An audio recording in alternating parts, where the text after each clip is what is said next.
We begin this afternoon with the UC Santa Cruz campus closed as protesters block the entrances leading into the university. This is all part of a national movement, 96 hours of action to bring attention to tuition hikes and police violence.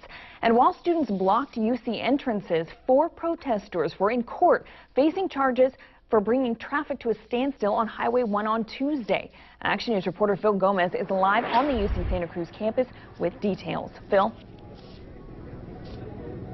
Well, good afternoon, Brittany. Good afternoon, everyone.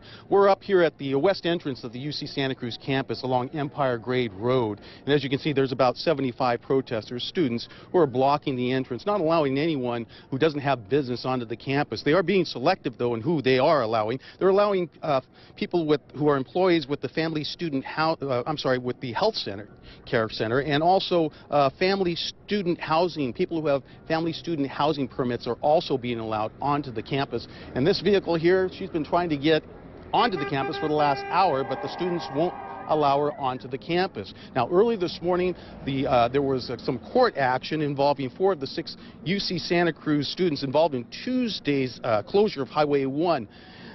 The students were part of the planned protest to shut down Highway 1 Tuesday morning by chaining themselves to garbage cans filled with 700 pounds of cement.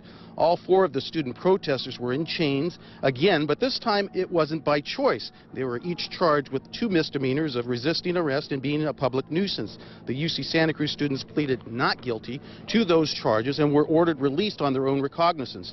A student spokesperson confirmed that all students involved in the protest were served with suspension notices while they were in the county jail. They plan to fight the 2-week suspensions handed down by the University Judicial Council. They weren't given a due process. They were simply given letters in jail saying that they were suspended without any kind of student judicial hearing. The university should not have suspended them for exercising their First Amendment right off campus. And the judge set a pretrial hearing for March 17th.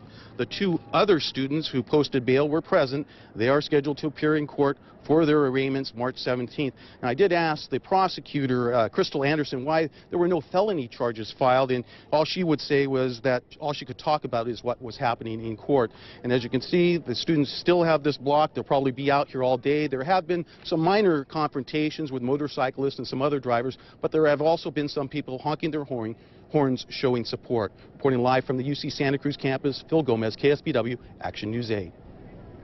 Our thanks to Phil for that report. Meantime, those students are facing more trouble. Thousands of people upset that protesters shut down Highway 1 for hours have taken their anger to social media, demanding that the students be expelled. Meantime, several local businesses impacted during the protest, and one business says they lost close to $10,000. I believe we had a dozen trucks on the road, our trucks, not to mention the sub-haulers who bring us the rock, the sand, the cement. They were also tied up, obviously, mostly on 17. And the thing is, most of those people get paid by the load, so it spoiled their day.